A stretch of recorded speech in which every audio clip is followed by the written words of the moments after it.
Հուլիսի 1-ից Հայաստանում կներդրվի անապահովության գնահատման նոր համակարգ, որը կփոխարինի ընտանեկան նպաստների հին մոդելին։ Այսուհետ ժամկետանց վարկեր ունենալը կամ ուրիշի համար երաշխավոր կանգնելը մարդկանց ինքնաբերաբար չի զրկի նպաստից, քանի որ հաշվի կառնվի վարկի վաղեմության ժամկետը։ Բացի այդ, վերացվել է ուսանողների տարիքային սահմանափակումը։ Անկախ տարիքից, եթե անձը սովորում է, նրան այլևս չաշխատող չեն համարի եւ եկամուտ չեն վերագրի։ Հայաստանում 2028 թվականի հունվարի 1-ից առողջության համընդհանուր ապահովագրության շահառու կդառնան բոլոր քաղաքացիները։ Այս մասին հայտնել է առողջապահության նախարար Անահիտ Ավանեսյանը։ 2027 թվականին էլ համակարգին միանալու են մինչև 200,000 դրամ աշխատավարձ ստացողները, քաղիրավական պայմանագրերով աշխատողները, տաքսի ծառայության մեջ ընդգրկված վարորդները։ Առողջության համընդհանուր ապահովագրությունը կներառի բոլորին, սակայն չի ծածկելու բոլոր բժշկական ծառայությունները։ Այն ընդգրկելու է առաջնային եւ անհրաժեշտ ծառայությունների փաթեթը։ Կենտրոնական բանկի որոշմամբ վերաֆինանսավորման տոկոսադրույքը կմնա անփոփոխ 6.5%։ Հայաստանի Հանրապետության Կենտրոնական բանկի կողմից տրամադրվող լոմբարդային ռեպոյի տոկոսադրույքը սահմանվել է 8%, ներգրավվող միջոցների տոկոսադրույքը 5%։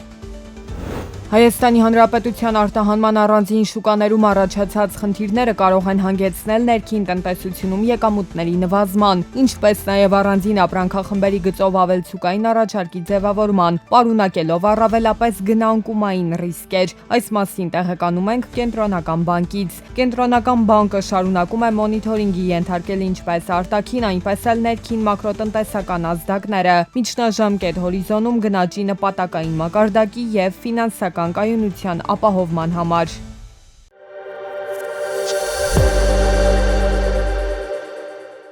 Մեծ Բրիտանիայի իշխանությունները հայտարարել են Ռուսաստանի դեմ սահմանված պատժամիջոցների ցուցակի զգալի ընդլայնման մասին, սև ցուցակում ավելացնելով 43 նոր սուբյեկտ։ Լոնդոնի նոր սահմանափակումների առանցքում հայտնվել են ռուսական ֆինանսական համակարգի մի շարք առանցքային կառույցներ, բանկեր ու ապահովագրական ոլորտի խոշոր խաղացողներ։ Միևնույն ժամանակ Մեծ Բրիտանիան հարվածել է պատժամիջոցների շրջանցման արտաքին շղթաներին, սահմանափակումներ մտցնելով երրորդ երկրների ընկերությունների նկատմամբ։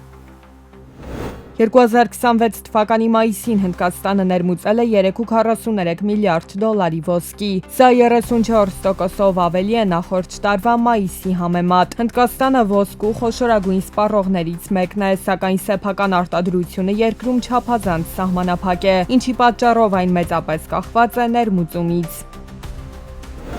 Ամերիկյան OpenAI-ը 2025 թվականին գրեթե 8 անգամ մեծացրել է զուտ վնասը, տասնյակ միլիարդավոր դոլարներ ծախսելով արհեստական բանականության տեխնոլոգիաների շուկայում իր դիրքերը ամրապնդելու համար։ OpenAI-ի ծախսերը 2025 թվականին կազմել են 34 միլիարդ դոլար, զգալիորեն գերազանցելով 2024 թվականի ցուցանիշը։ Գիտահետազոտական աշխատանքների համար ծախսվել է մոտ 19 միլիարդ դոլար, իսկ վաճառքի և մարքեթինգի համար մոտ 6 միլիարդ դոլար։ Nvidia-ն նախատեսում է առնվազն 20 միլիարդ դոլար ներգրավել պարտքային արժեթղթերի տեղաբաշխման միջոցով։ Ներգրավված միջոցները նախատեսվում է օգտագործել ընդհանուր կորպորատիվ նպատակների համար, այդ թվում գործող պարտավորությունների մարման և վերաֆինանսավորման նպատակով։ Ներկայում Nvidia-ի երկարաժամկետ պարտքը կազմում է մոտ 7.5 միլիարդ դոլար։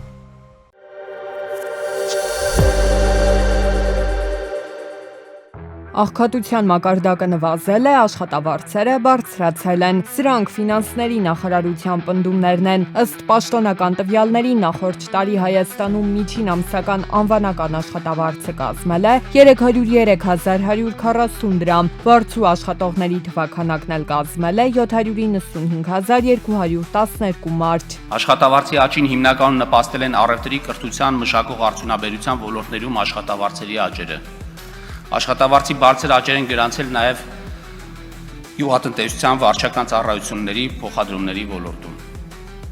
Գործազրկությունը նվազել է 0.6%-ային կետով, կազմելով 12.8%։ Մինչ ֆինանսների նախարարությունից հայտարարում են, որ գյուղատնտեսության ոլորտում աշխատավարձերը բարձրացել են, կենտրոնական բանկից զգուշացնում են, Հայաստանում արտահանման խնդիրներ կան, որոնք հանգեցնելու են մի շարք ապրանքների գների անկմանը։ Ու այս տեսանկյունից առաջին հերթին հարվածի տակ են հայտնվում գյուղատնտեսները, ովքեր ամբողջ տարի մշակած արտադրանքը չեն կարողանում ոչ արտահանել, ոչ էլ ներքին շուկայում սպառել։ Գնաճն էլ Հայաստանում շարունակում է արագանալ։ 2026 թվականի երկրորդ եռամսյակում Հայաստանում 12-ամսյա գնաճը շարունակել է ձևավորվել նպատակային թիրախից բարձր մակարդակում, մայիսին կազմելով 4.2%։ Միևնույն ժամանակ էականորեն աճել է նաև 12-ամսյա բնականոն գնաճը, հասնելով 5.1%։ Գնաճը որոշակիորեն արագացել է հիմնականում պայմանավորված արտաքին հատվածից փոխանցվող գնաճային ազդեցություններով,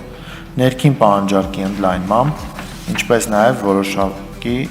ժամանակավոր գործոնների ազդեցությամբ։ Տնտեսական հիմնական միտումներին զուգահեռ ազգային ժողովում ներկայացվեց նաև Լեռնային Ղարաբաղից տեղահանված ընտանիքների բնակարանային ապահովման պետական աջակցության ծրագրի ընթացքը։ 2026 թվականի մայիսի 31-ի դրությամբ ծրագրի շրջանակում սերտիֆիկատ է ստացել 6444 ընտանիք։ Հավաստագիր ստացած ընտանիքների կազմում ընդգրկված է 26432 անձ։ Ընդլայնվել է նաև բնակավայրերի ցանկը, որտեղ բնակարան կամ տուն գնելու համար մեկ անձին տրամադրվող սուբսիդիայի չափը 3 միլիոնից դարձել է 4 միլիոն դրամ։ Եթե մինչ այդ 4 միլիոն դրամանոց աջակցությունը նախատեսված էր 452 բնակավայրի համար, ապա փոփոխություններից հետո այդ թիվը հասել է 611։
Պետական եկամուտների կոմիտեի նախաձեռնությամբ գործարկվել է Էքսիմ տեղեկատվական հարթակը։ Եթե ցանկանում եք ապրանք կամ ավտոմեքենա ներմուծել, արտահանել կամ պարզապես զբաղվում եք արտաքին տնտեսական գործունեությամբ, ապա այս հարթակը կօգնի ձեզ րոպեների ընթացքում պարզել, թե ինչ փաստաթղթեր են անհրաժեշտ, ինչ վճարներ պետք է կատարել կամ առհասարակ ինչ քայլեր են անհրաժեշտ ձեր գործարքը վերջնակետին հասցնելու համար։